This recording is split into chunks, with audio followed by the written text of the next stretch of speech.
Rasulullah sallallahu alaihi wasallam qala man shallal bardaini dakhalal jannah. Hadisnya muttafaqun alaih. Siapa yang salat dua yang dingin, maksudnya dua waktu yang dingin ini subuh dengan asar ya. Karena kalau di sebagian negara yang musim dingin itu masya Allah perjuangannya sembahyang subuh dan asarnya luar biasa.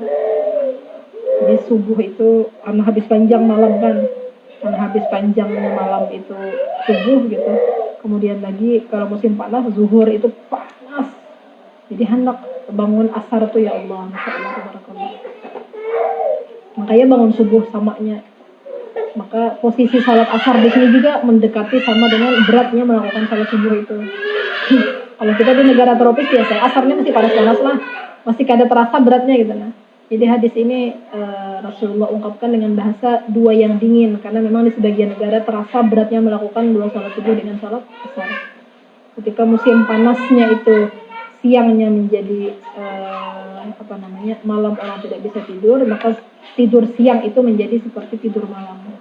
Nikmatnya tidur siang menjelang asar itu nah, seperti nikmatnya tidur siang. Jadi diungkapkan dengan dua yang dingin.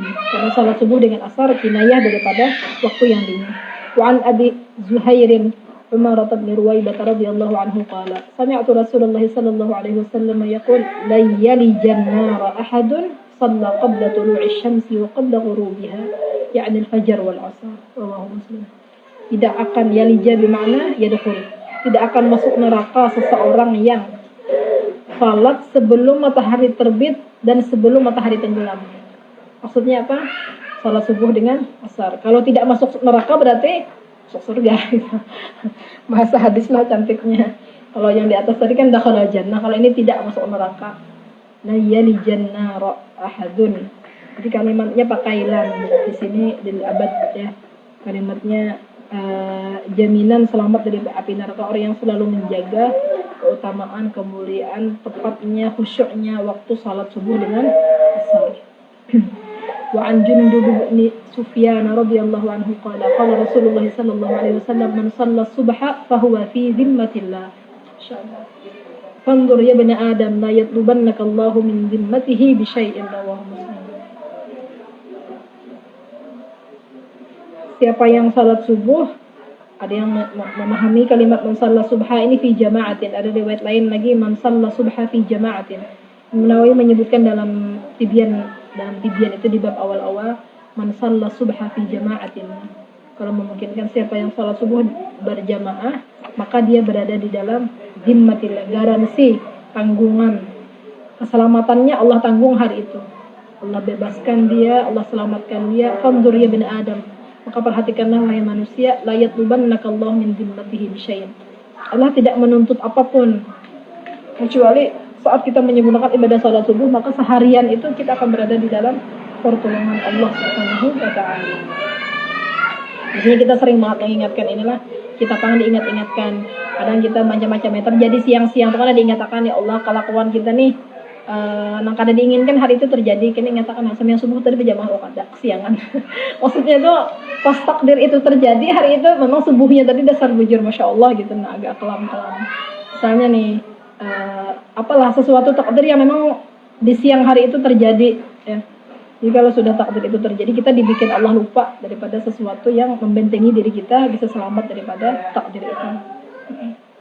Misalnya orang kadanglah kecurian kah, sialnya kehilangan kah, ataupun dapat musibah apakah la qadarullah. Dan kita biasanya kan muhasabah, kenapa nih jadi terjadi wahai Allah? Ma asaba min musibatin fa bima kasabat aydikum ya'fu an katsir. Sebetulnya Allah sudah mengampunkan banyak, tapi Allah mengingatkan kepada kita ada hak Allah yang mungkin kita terlalai dalam menunaikannya. Maka kalau sudah sembahyang subuh itu berjamaah aman jedah seharian amannya kita.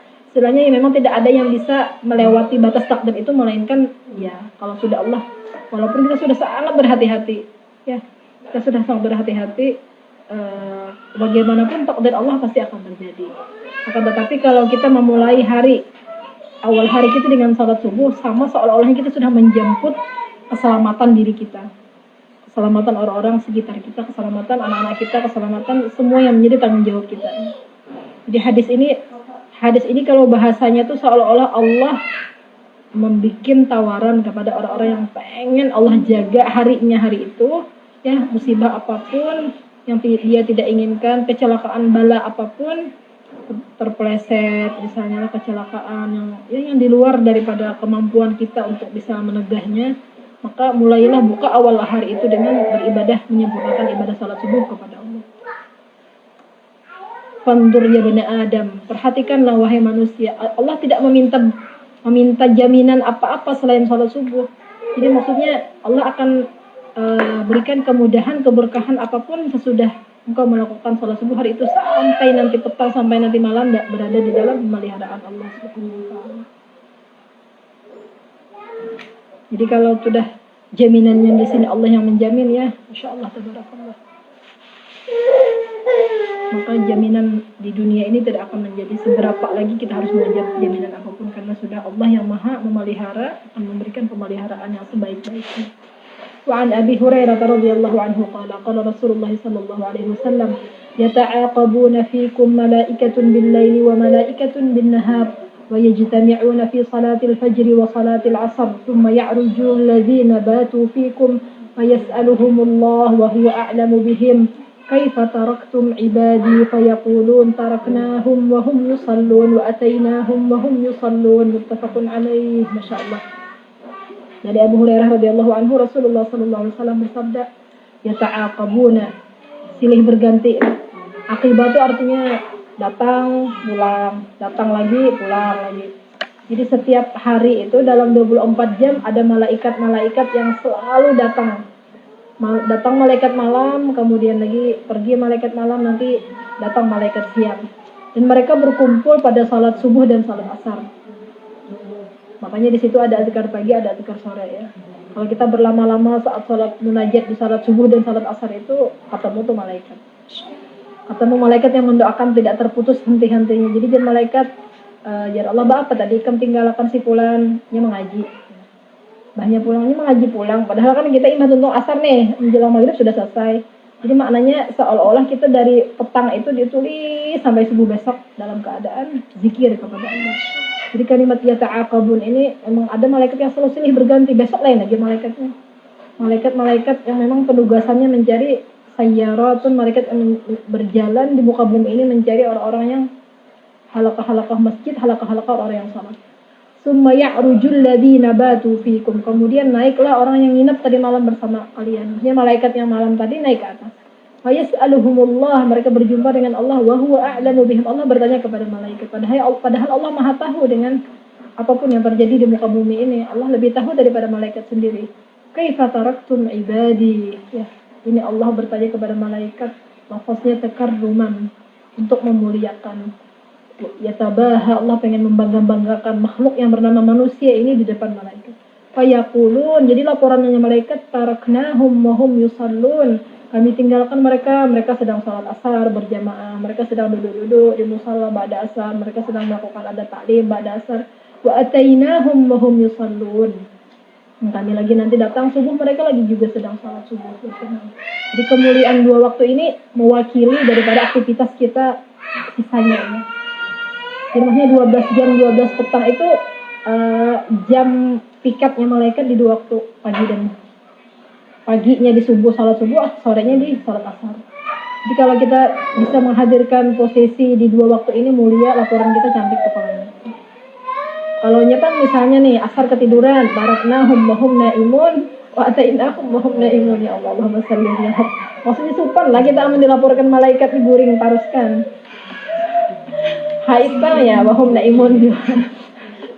Jadi kalau laporan malaikat, Allah nih hendak membanggakan kita ini di depan malaikat. Kenapa? Karena memang saat zaman azal sudah, ya, saat pertarungan Allah minta izin dengan malaikat menciptakan makhluk yang bernama manusia. Saat itu malaikat sudah kada respon. Jadi segala apapun kelakuan manusia selalu dibela oleh Allah di muka bumi ini. Ketika manusia seperti ini, Allah ampunkan. Jadi malaikat tuh habis mahiri manusia, tidak mungkin lagi dalam konsep yang sudah bagaimanapun ketaatan manusia ini tidak akan sebanding dengan ketaatan malaikat. Akan tetapi satu daripada manusia berbuat taat, Allah akan banggakan habis-habisan di depan manusia. Mudahan kita termasuk orang yang dimuliakan dengan kalimat taraknahum wa hum yusallun wa atainahum wa hum yusallun. Ya Allah. Allahumma ja'alna minhum, qulu amin. Jadi peluang-peluang doa malaikat ya. Jadi Allah itu bertanya bukan karena Allah tidak melihat hambanya lagi ngapain, bukan. Tapi karena memang Allah ingin membahasakan ini loh makhluk yang aku ciptakan, dia punya nafsu dan dia punya ketaatan yang luar biasa. Dan dia lebih mulia daripada makhluk yang bernama malaikat yang memang diciptakan selalu didesain untuk bisa berbuat taat kepada Allah. Karena orang kalau sudah terjaga 2 waktu salat ini, maka sisa waktunya juga akan terjaga. Maka kita berniat untuk memperbaharui hubungan kita dengan Allah, memperbaharui menit-menit kehidupan yang berlalu begitu saja ini. Mudah-mudahan besok masih ada, setiap hari ada matahari pagi menyapa, berarti pertanda kita masih bisa ingin memperbaiki hidup kita. Wa an Jarir bin Abdullah al-Bajali radhiyallahu anhu qala kunna 'inda an-nabiy sallallahu alaihi wasallam fa nadhara ila al-qamari lailatal badri. Ya Allah subhanallah. Innakum satarawna rabbakum kama tarawna hadzal qamar. Jadi Rasulullah ini menceritakan kepada sahabat saat itu para sahabat bersama Nabi, kemudian Nabi memandang malam 15, bulan lagi besar-besarnya, malam 15, 13, 14, 15 pas lagi badar-badarnya. Jadi kata Rasulullah apa? Innakum satarawna rabbakum, wahai sahabatku, sesungguhnya kalian akan melihat Tuhanmu. Akan melihat Tuhan ya. Jadi lilladzina ahsanul husna wa ziyadah. Surah Yunus ya, ayat 25. Sesungguhnya bagi orang yang berbuat baik di dunia ini dia akan mendapatkan al-husna. Al-husna surga. Ziyadah di situ melihat wajah Allah. Jadi akidah kita Ahlus Sunnah wal Jamaah, melihat wajah Allah itu sebuah kenikmatan yang merupakan fasilitas surga itu. Jadi surga itu kalau fasilitasnya digunakan sementara pemilik surga tidak melihat, berarti kita terhijab daripada kenikmatan yang hakiki. Jadi kita beriman kepada, meyakini bahwasanya orang beriman akan dimuliakan dengan melihat wajah Allah. Itu wajib, termasuk daripada rukun keimanan yang harus kita yakini benarnya. Nah, innakum satarawna rabbakum, kata Rasulullah, sesungguhnya kalian benar-benar akan melihat Tuhan kalian kama tarawna hadzal qamar. Bagaimana kita indahnya melihat bulan di yang saat purnamanya itu. La tudamuna fi ru'yatih, kalian tidak akan sesak, tidak akan berjejal-jejal dalam memandangnya. Jadi kita misalnya bulan itu bisa lah kita berambut lindung gitu. Bulan ini ganteng nih, nah. Misalnya anak bergendong melihat bulan itu kan milik seduniaan. Di mana? Jadi 15 nih sama aja kan bulan Sya'ban tanggal 15 tuh. Kita kan udah berambut melihat bulan tuh kan nyata. Jadi la tudamuna fi ru'yati, kalian tidak akan bersesak berjejal-jejal dalam melihat bulan itu.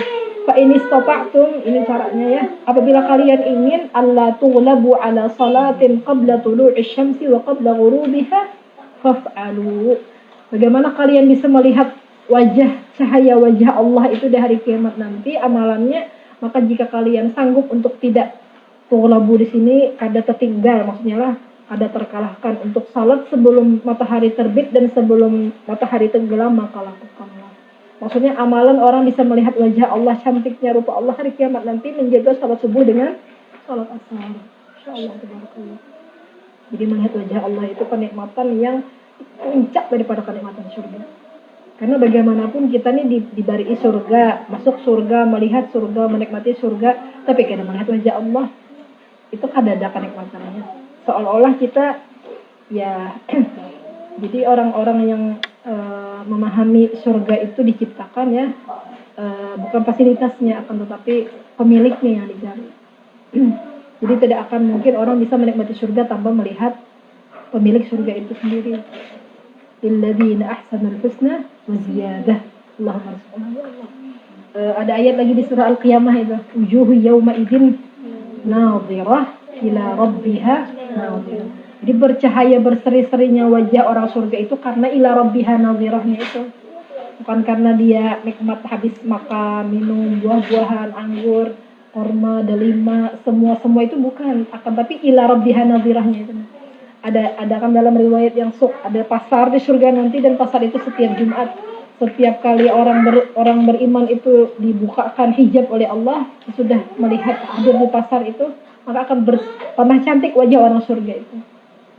Ya, jadi dia pantulan daripada wajahnya Allah, maka yang berkunjung melihat hadir di dalam wajahnya, dalam hadir majelis melihat wajahnya Allah itu dia sendiri kecantikannya kembali pada diri. Jadi bertambah bungas terus. Insyaallah tabarakallah. Jadi kalau Allah rizkikan kemuliaan untuk bisa menjaga salat subuh awal waktu, salat asar di awal waktu sesuai rukunnya, wudunya sempurna, khusyuknya sempurna, rukuknya sempurna, sujudnya sempurna, maka di situ peluang bahwasanya kita akan diizinkan oleh Allah nanti suatu hari nanti di hari kiamat insyaallah melihat, memandang kepada wajah Allah. Dan melihat wajah Allah ini mohon dari sekarang minta ya Allahumma rzuqna ladzatan nadhari ila wajhikal karim, ya Allah berikanlah kami kenikmatan ladzatan nadhar, kenikmatan memandang kepada wajah Engkau yang mulia. Dan wajah Allah yang mulia ini kinayah ya, maksudnya ya dalam tauhid kita kan tidak boleh dibayangkan bagaimana al-imanu bihi wajib wal kaifu anhu was-su'alu anhu bid'ah ya. Bagaimana wajah Allah, Allah punya wajah, kalau Allah sebutkan wujuhu yawma idzin nadhir ila rabbiha nadhirah, berarti ada pandang memandang, kita memandang wajah Allah. Kemudian lagi bolehkah kita memandangnya, mentasbihkannya? Ya tidak boleh ditasbihkan dalam artian kata kita tidak membayangkan bagaimana. Yang penting kita beriman, kemudian kita yakini sesuai dengan nas yang yang disabdakan oleh Rasulullah, sesuai dengan perintah ayat Quran, dan kita meminta kepada Allah untuk dirizkikan itu. Kita tidak perlu membayangkan bagaimananya yang akan, tetapi setiap kali perintah itu datang dan tawaran untuk melihat wajah Allah itu sudah Allah akan janjikan kepada orang-orang beriman, maka disitulah peluang kebahagiaan yang Allah berikan kepada kita. Faf'alu, lakukanlah. Jadi kalimat faf'alu ini maksudnya baginda Nabi itu maksimalkanlah ya, lakukanlah semaksimal yang kalian bisa. Fa in istata'tum alla tughlabu amulka, jangan pernah ketinggalan salat subuh dengan salat asar. Ya Allah subhanallah. Jadi maharnya melihat wajah Allah itu menjaga salat subuh dengan salat asar berjamaah di awal waktu, tepat sesuai dengan rukun-rukun dan syarat-syarat yang dilakukan. Insyaallah. Wa fi riwayatin fa nadhara ila al-qamari lailata 14 ya. Malam 14, 15 itu sempurna-sempurnanya antara 14 sampai 15 malam itu. Bulan saat purnamanya. Wa an Buraidah radhiyallahu anhu qala Nabi sallallahu alaihi wasallam man taraka salatal asri habita amaluhu, rawahu al-Bukhari. Siapa yang meninggalkan salat asar, kalimat meninggalkan ini banyak lalai, mungkin kamagripan ataupun waliyadzubillah kada sembahyang sama sekali habis waktunya, sudah gara-gara kesibuk-sibukan, kulit begawi lapah teguring, asar habis dah, maghrib habita amaluhu, terhapuslah segala amal-amalnya, amal kebaikannya. Hadis riwayat Bukhari. Tentang melihat wajah Allah ini banyak riwayat-riwayat yang sangat kuat ya. Jadi kita Ahlus Sunnah wal Jamaah beriman kepadanya dan kita meyakini itu akan Allah rizkikan bagi orang yang saat di dunia dia sudah memintanya dengan sungguh-sungguh. Jadi misalnya kita nih berisi kawan dekat lah, berisi kawan ya orang kaya raya lah. Kita ini disuruh hilang ke rumahnya, hilang lah kita. Jadi ini nah kuncinya, nih mobil pakai aja, ini taman bermainnya, ini kebun, di kasur, nih kamar tidur, nih kamar, semuanya dah lengkap. Tapi aku kada dalah jadi sini. Aku kada membersamai, pokoknya aku tulak. Jadi kita di rumah orang tuh kan masih galau juga. Bagaimanapun nyamannya di rumah orang nih, menjolong kuncinya kemana, mana pulang bulik. Istilahnya bayangan kita menikmati rumah walaupun fasilitasnya sudah diberikan kepada kita. Misalnya kita hilang, kita ini mengilangi rumah kah? Mengilangi ampun rumah kah? Amun kita mengilangi rumah ya sudah ya, kada bertamu ampunnya kada apa-apa. Tapi biasanya orang yang pandai berterima kasih mesti akan menyerahkan kunci itu kepada pemilik rumah walaupun kada bertemu saat itu gitu. Nah, dia akan menginginkan akan bertemu dengan pemilik rumah. Jadi ya ilustrasi ringannya seperti itu. Kalau kita menikmati surga dan kita ya Allah tidak melihat wajah Allah ya, sama dengan orang yang diharamkan daripada kemuliaan yang hakiki. Padahal pemilik surga itu adalah Allah ya. Jadi semua fasilitas surga itu tidak akan bernilai dan tidak akan terasa nikmatnya ketika belum diizinkan untuk bisa melihat wajah Allah. Dan banyak mahar-mahar melihat wajah Allah ini banyak. Di antaranya hadis ini. Kemudian lagi ada orang yang selalu mengamalkan salawat juga tidak berhenti-henti bibirnya membaca salawat. Juga akan diberikan Allah izin untuk bisa melihat wajah Allah. Jadi melihat wajah Allah itu sesuai dengan kadar kesempurnaan amal ibadah kita. Dan bahkan dengan tidak meminta sekalipun, kalau Allah sempurnakan, kita menyempurnakan tuntutan kita sebagai hamba, ya, tugas kita sebagai hamba, maka Allah akan rezekikan itu min haitsu la yahtasib. Jadi kalau kita berdoa, maknanya itu kita memang menginginkan dan kita berjuang keras merasakan itu warzuqna lazzatan nazar ila wajhikal karim, ataupun lepas doa yang lainnya. Ya ghairi darra amanirrah wala fitnatul mudillah. Bahkan setiap orang yang Allah ingin pindahkan dia dari alam dunia ini kepada alam akhirat, Allahumma rafiqan a'la, maka saat itu gitu Allah menyingkapkan wajahnya. Alam tabir rahasia alam akhirat itu sudah Allah bukakan untuk hamba-Nya yang beriman. Dan Allah rezekikan kesempurnaan salat, kesempurnaan ibadah, karena sejatinya dunia ini betapa banyak pun tidak akan berharga nilainya saat kita belum bisa menyempurnakan hak kita sebagai hamba. Karena dunia ini datang dan hilang. Hari ini kita berduit, besok kita kada berduit. Hari ini kita di dunia, besok kita kada di dunia. Sementara jasad kita ini ya bisa kita gunakan untuk taat sementara waktu saat ini. Untuk besok hari, maka Allah akan bermuamalah dengan roh. Maka roh inilah yang selalu menjadi perhatian kita saat kita di dunia, dan saat jasad kita sudah tidak ada lagi. Roh kita ini selalu akan hidup kapanpun. Ya, saat kita di barzakh, roh kita akan hidup. Dan roh ini tidak akan pernah mati. Ya, sampai kita mendapatkan kenikmatan yang abadi, ataupun sebaliknya, waliyazubillah.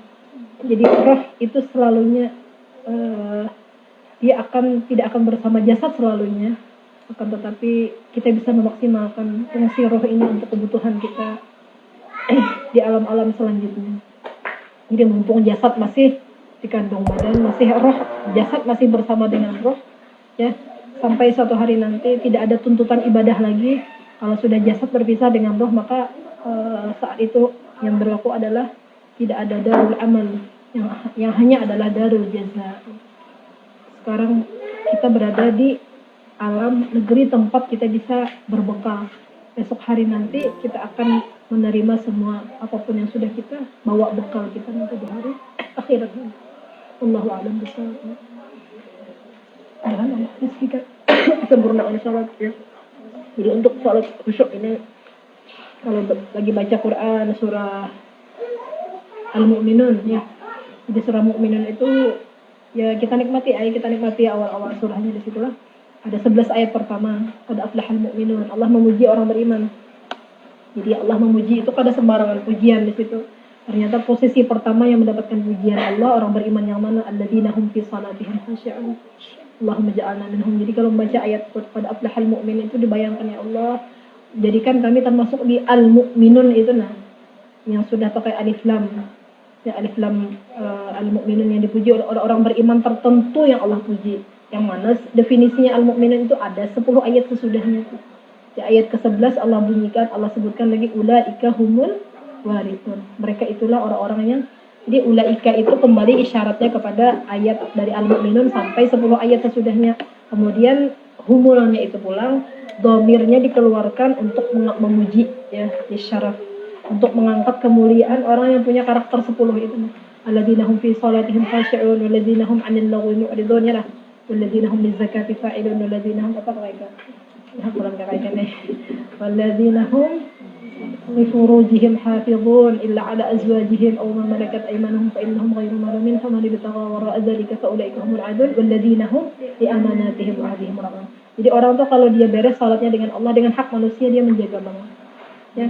Di kalimat di amanatihim wa 'ahdihim ra'un ini banyak hubungan kita sebarkan amanah di dunia ini lah. Kita akad nikah suami istri amanah, kita dititipi anak nih amanah, dititipi tanggung jawab tugas apapun sekecil sebesar apapun sebarkan itu amanah.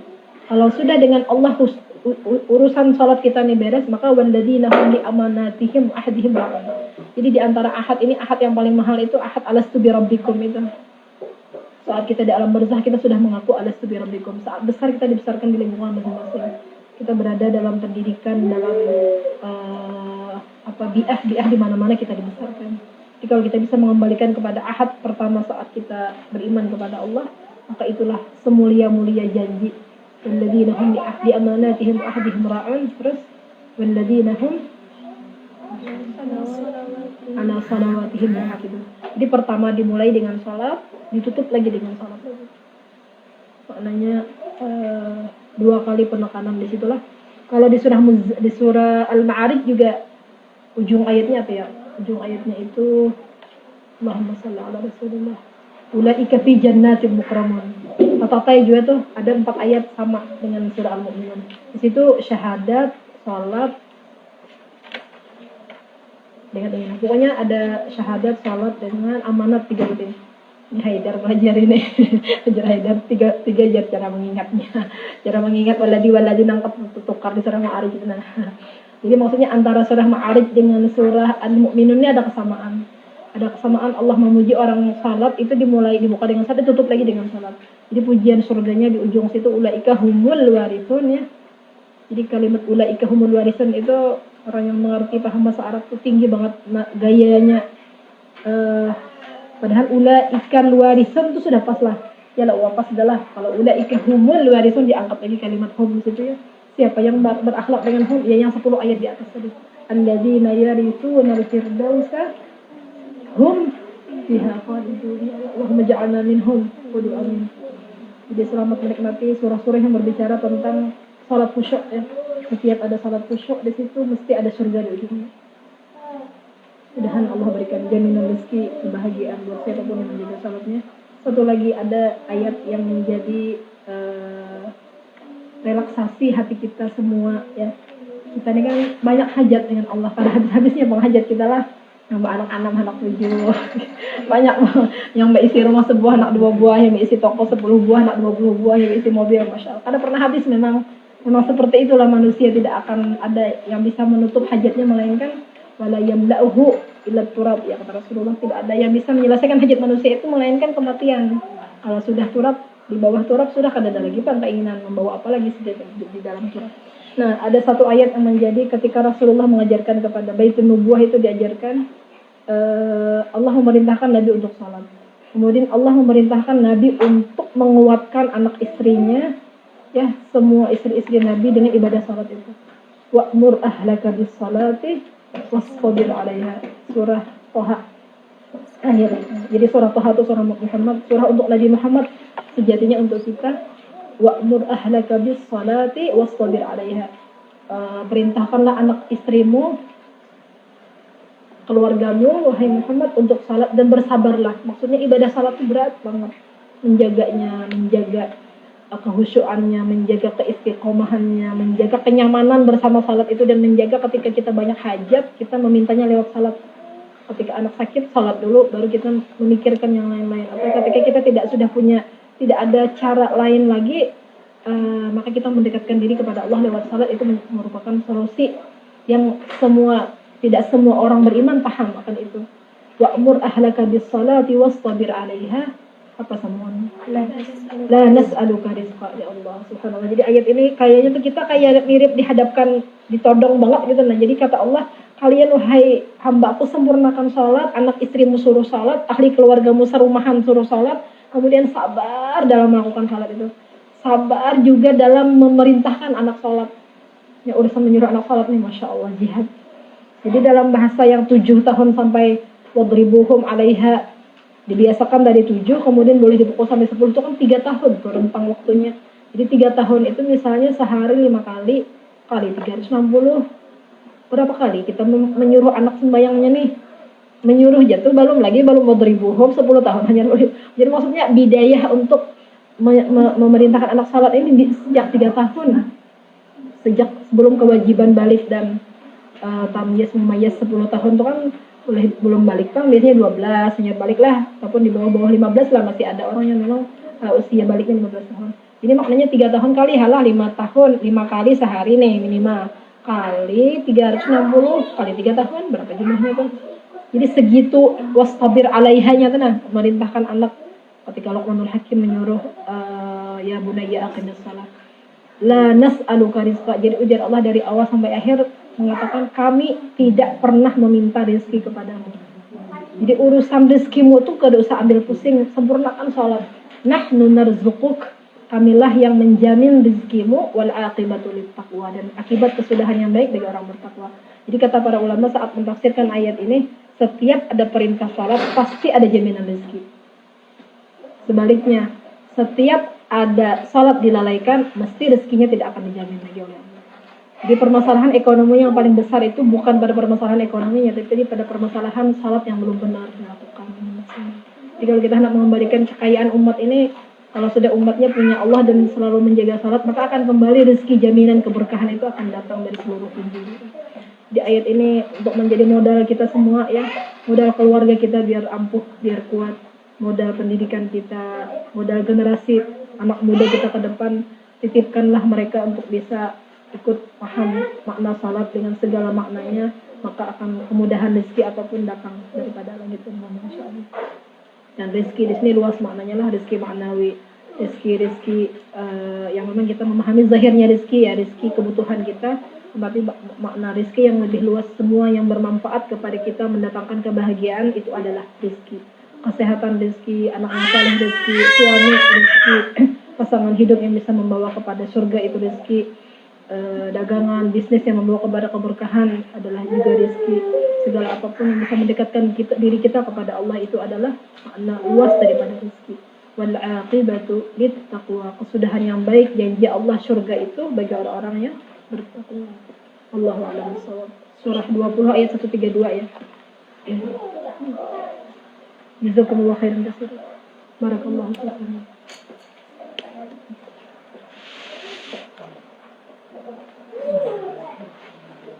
Mm-hmm.